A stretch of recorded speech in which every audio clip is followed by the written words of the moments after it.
My name is Lila. I am 24. I live in a small apartment in the city. The walls are pale and empty.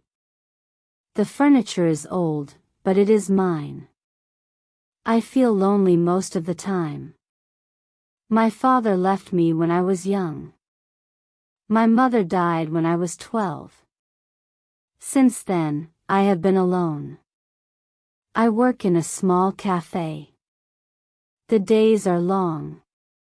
The nights are longer. My heart feels heavy.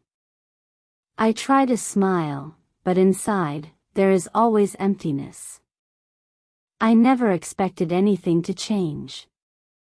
Life was a quiet routine of work, sleep, and silence. I sometimes walk by the park, watching families together. I watch fathers play with their children.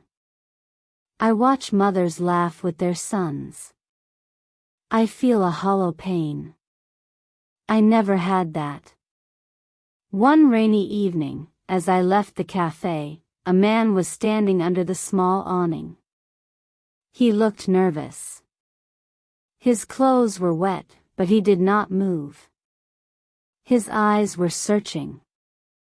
I walked past, but he called softly, "Lila?" I froze. My heart skipped a beat. Who are you?" I whispered. I'm your father's son," he said, voice quiet and trembling. Your half-brother." I stopped.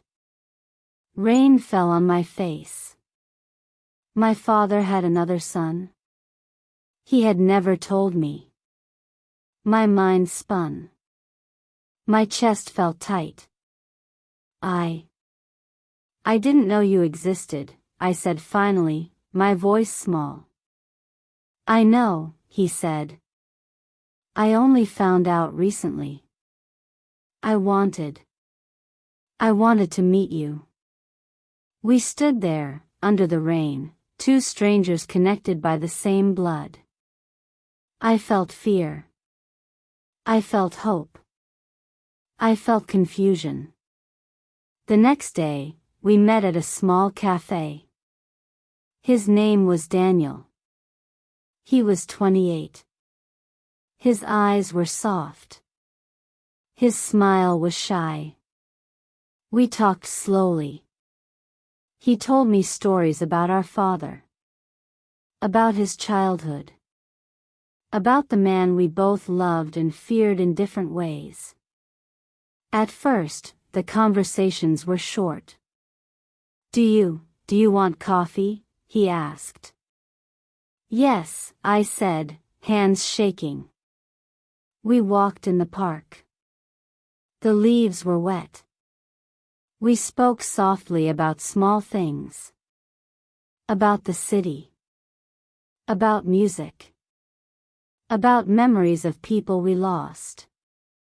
"You look like him," Daniel said one day, pointing to a photograph of our father. I looked.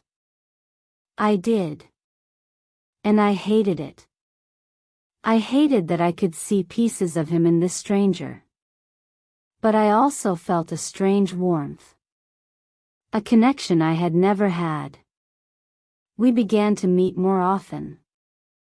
Small dinners, quiet walks, late phone calls. He told me about his life. About how he had searched for me for months.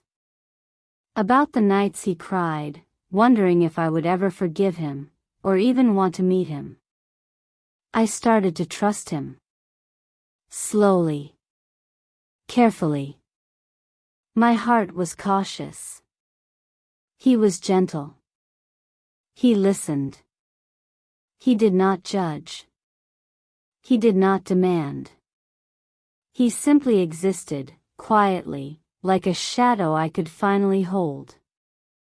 Then, one evening, he did not come to our usual meeting. I waited. The cafe closed. The city lights blurred. I felt panic rising. I called him. No answer. I sent messages. Nothing. 3 days later, I received a letter. It was in Daniel's handwriting. My hands trembled as I opened it. I am sorry, it began. I cannot do this.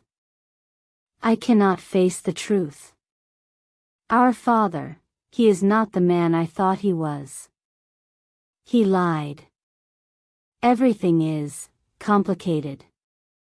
I need time. I cannot see you now. I dropped the letter. My heart broke. My knees gave way. I cried for hours.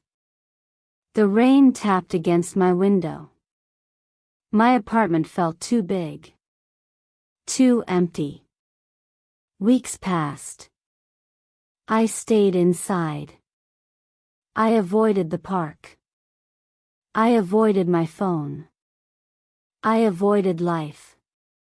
But then, one morning, I saw a small envelope on my table. It was from Daniel. I am ready, it said. I am sorry for leaving. I was scared. I need you in my life. If you want me. I did not respond immediately. I cried again, silently. I understood fear. I understood pain. I understood loss. But I also understood hope. I understood connection. I understood family. I met him again. He came to my apartment. I opened the door.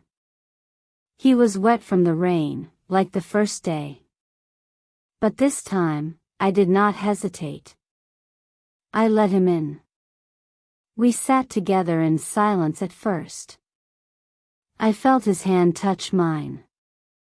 Warm. Real. Solid. I am here, he whispered. I know, I said, voice shaking. I am here too. We talked for hours. About our father. About our lives. About mistakes. About forgiveness. We cried together. We laughed softly. We shared memories, even if small. We shared dreams. I realized that family is not only about blood. It is about being there. About choosing to stay. About holding someone's hand, even when the world is cold and harsh. Daniel stayed. He did not leave again. We built a life of small moments. Coffee in the mornings. Walks in the park. Quiet conversations at night. We laughed. We healed. I learned that love can grow slowly. That trust can be rebuilt. That pain can lead to strength.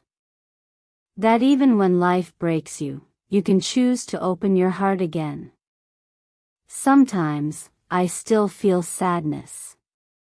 Sometimes, the empty apartment feels too large. But now, there is Daniel. And he is not a stranger. He is my brother. My family. My heart. Life is fragile. Life is uncertain. Life can hurt.